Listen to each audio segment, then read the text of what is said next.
Hayo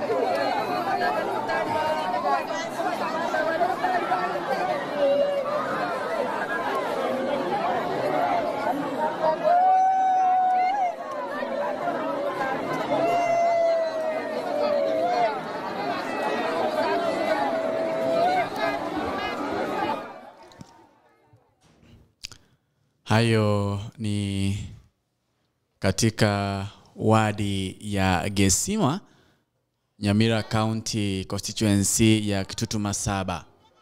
Mahali ambapo huyo mwana ama hao sijui ni wakaaji wa Marekani pale ambao pia walisafiri humu mjini some days ago.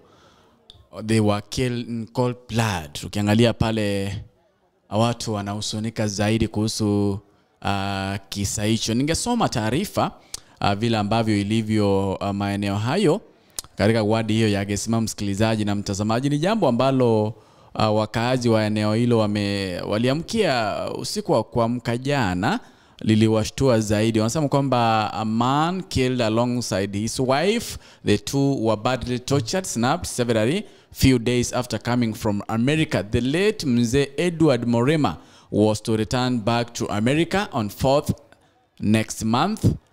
Sad updates, the killers are not known. The incident happened at night at Nyamakoroto village, Sungututa sublocation Gesima ward Kitutu Masaba constituency. Hiyo ni county ya Nyamira. Kumbuka kwamba tulikuwa the other day pale na tukaangazia kesi fulani ama kisa fulani ambacho mzee aliuawa, na inasemekana kwamba hakukuwa na stima. Masi niliona wakaaji wa eneo lile wakifault KPLS wakisema kwamba stima ilikuwa imeenda usiku wa kuamkia hiyo siku na haikuwa imeonekana kabisa, na nyumba ile watu walikuwa kuna vioo ilikuwa imefunjwa, mlango haukuwa umefunjwa, milango ilikuwa imefungwa. So hawajui wale ambao ni wauaji waliingiaje kwa ile nyumba.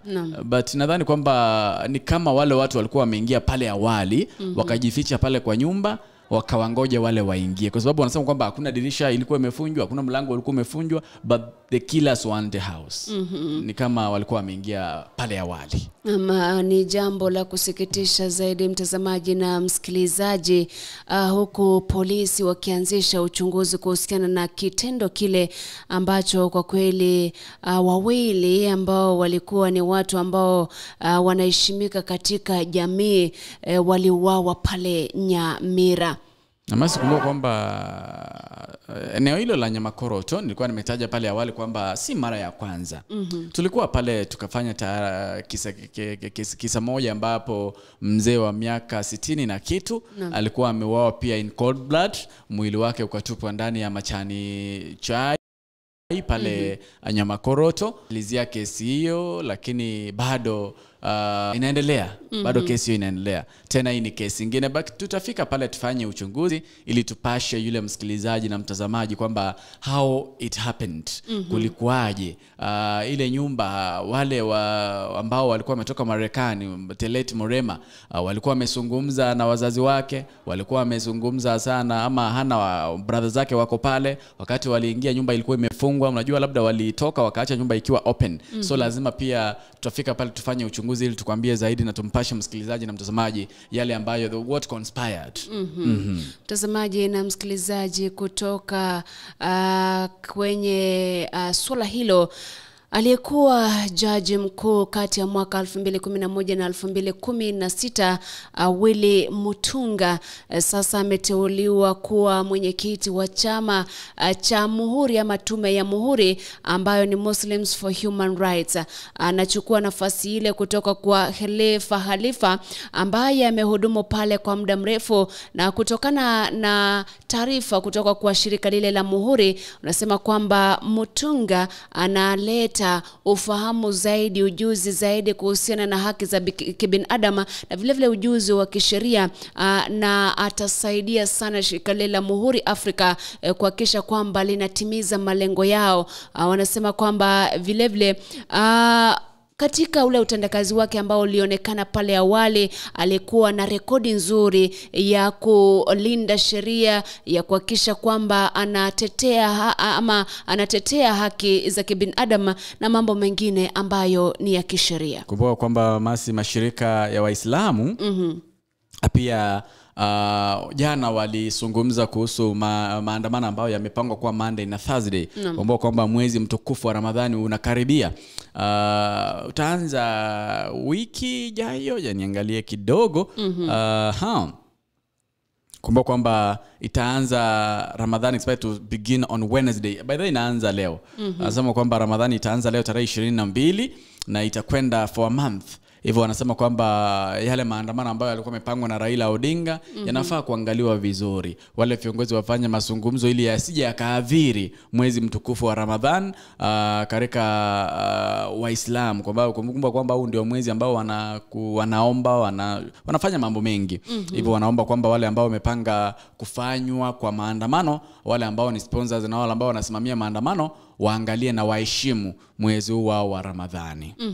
Mtazamaji na msikilizaji, kwa upande mwingine kuna kesi ambayo imezua hisia ama watu wameizungumzia zaidi. Kesi ambayo kuna jamaa mmoja ambaye alikuwa amepewa kifungo cha miaka 25 gerezani kwa kuiba, kwa wizi wa kinguvu ama wizi wa kimabavu. Inasemekana kwamba alikuwa ameshtakiwa kwa kumuibia mmoja wa watu shilingi 85,000 na vilevile na pikipiki ambayo alikuwa nayo Februari tarehe 12 mwaka 2015 katika eneo la Kikumini, kaunti ya Makueni. Baada ya kupewa adhabu ya kifungo cha miaka 25 akakata rufaa, lakini katika kule kukata rufaa alikuwa ameonywa na mahakama ya juu kwamba iwapo kukata kule rufaa kutatupiliwa mbali, basi huenda akajipata kikaangoni. Sasa baada ya kufika pale mahakamani, mahakama ya rufaa, kesi ile haikufua dafu, na kwa sasa alipatiwa kifungo ama he was sentenced for hanging, kunyongwa. Kwa hivyo unasikia kwamba unaruka kutoka mahali pamoja, kutoka kwa miaka 25 gerezani, unakimbia mpaka unahukumiwa kunyonga. Ni swala ambalo majaji wiki iliyopita Milton Asike, Mahandia, Weldon Korir na Grace Ngenye Masharia walitoa uamuzi huo, wakisema kwamba hata ingawa yule ambaye alifikisha ile kesi pale alikuwa anaelewa kwamba huenda akapata adhabu zaidi, hakusikia la muadhini wala mteka maji msikitini. Najua masi county tofauti waliwachagua wale ma-CEC ama mawaziri wa county. Na kuna mawaziri wa county ambao walikuwa wameshaguliwa na county ya Nakuru by Governor Susan Kihiga. Jana walisema kwamba Susan Kihiga hakufuata sheria kuwateua wale ma-CEC. So sijui wale ma-CEC walichaguliwa, niliona pale walikuwa wanasumbuliwa kidogo. So were they there ama ndio sasa nafaa kuchagua vizuri? Unajua kulingana na taarifa alichagua, kesi kapelekwa pale mahakamani, akaambiwa achague tena. Tena akachagua, lakini bado hakufuata sheria.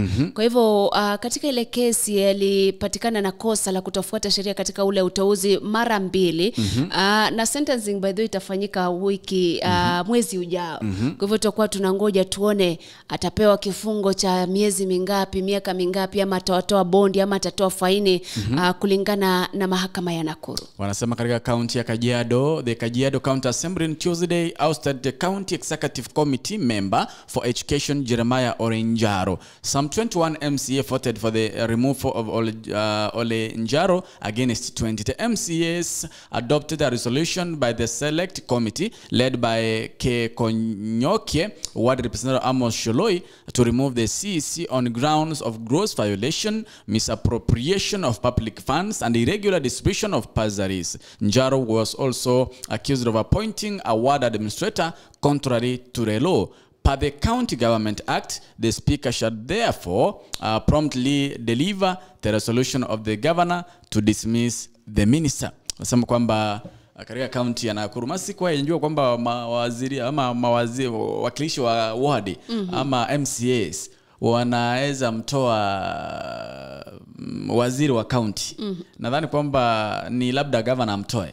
So in Kajiado County, hawa mawaziri ama wakilishi wadi walipiga kura ya kumtoa waziri wa county ambaye alikuwa anasimamia elimu.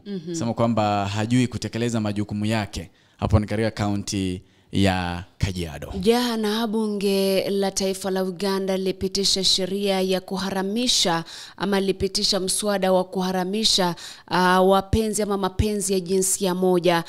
Katika iwapo sheria hiyo itatiwa sahihi na Rais Yoweri Kaguta Museveni kuwa sheria, huenda basi wale ambao watapatikana kwamba ni wapenzi wa jinsia moja wakapata adhabu kali, miongoni mwao kifungo cha maisha ama kifungo cha zaidi ya miaka 10 gerezani, ama hata kuhukumiwa kunyongwa iwapo sheria ile itapitishwa. Kumbuka kwamba kulingana na taarifa kutoka kule Uganda, wiki iliyopita polisi waliwakamata wanaume 6 ambao walikuwa wanajihusisha katika mapenzi ya jinsia moja katika eneo la kusini mwa Jinja, na vile wengine 6 pia walikamatwa siku ya Jumapili kulingana na polisi. Kumbuka kwamba taifa la Uganda ni miongoni mwa mataifa ambayo hayakubali kabisa mapenzi ya jinsia moja, na kumbuka swala hili kule Uganda linakuja wakati ambapo pia Kenya kulikuwa na swala hili baada ya uamuzi wa mahakama ya upeo kuhusiana na kuwaruhusu wapenzi wa jinsia moja kutengeneza mashirika ya kujumuika. Kumbuka kwamba kuna huyu ambaye ni controversial ambaye ni nominated Senator Karen Nyamu. Na mswada ambao anataka kupeleka pale bungeni siku ya Jumatano, nadhani kwamba ni leo, ili mswada huu kaangaziwe na kuangaliwa kidogo. Anasema kwamba minimum wage, mshahara ya chini, unajua kwamba kuna wakati Uhuru Kenyatta wakati ambapo alikuwa rais, aliongeza minimum wage by 12%.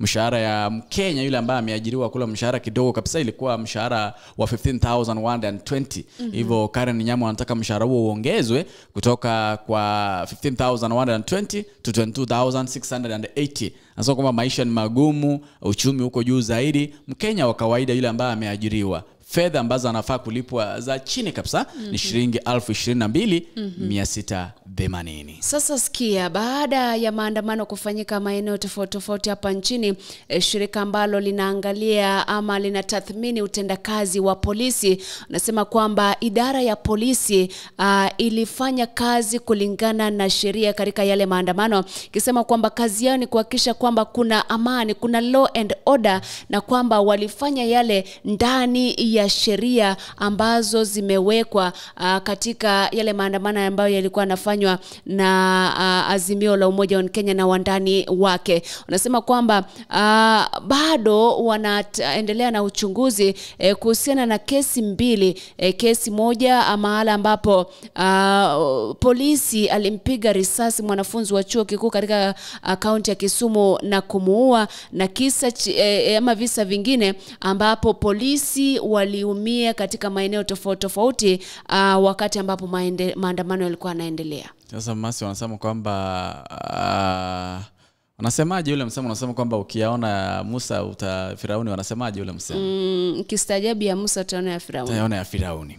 Sasa kuna kisa hapa katika Afrika Kusini. Wanasema kwamba a funeral home in South Africa was last week forced to obtain a court order to bury the body of a 53-year-old pastor that had stayed in the mortuary for close to 2 years.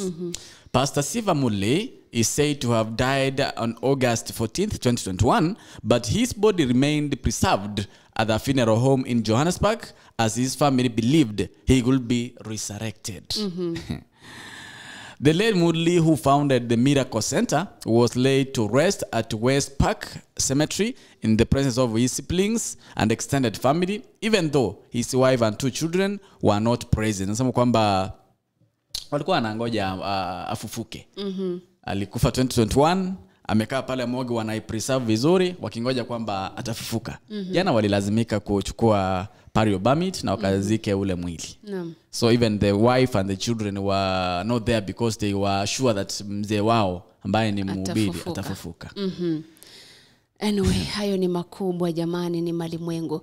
Mtazamaji na msikilizaji, sasa wakazi wa kaskazini mashariki mwa Kenya ambao ni wakazi wa kaunti za Mandera, kaunti za Wajir, kaunti za Isiolo pale watapata ID zao ama vipande vyao kati ama chini ya wiki 3. Waziri ambaye anasimamia Immigration Services Professor Julius Bitoka anasema kwamba suala hilo litakuwa linapunguza ule muda unaotumika kutafuta kipande kwa wale ambao wamefikisha miaka 18, na maeneo ya Tana River, Isiolo, Marsabit, Garissa, Wajir na Mandera ni county ambazo zitafaidika na kujiandikisha na kupata zile IDs chini ya wiki 3.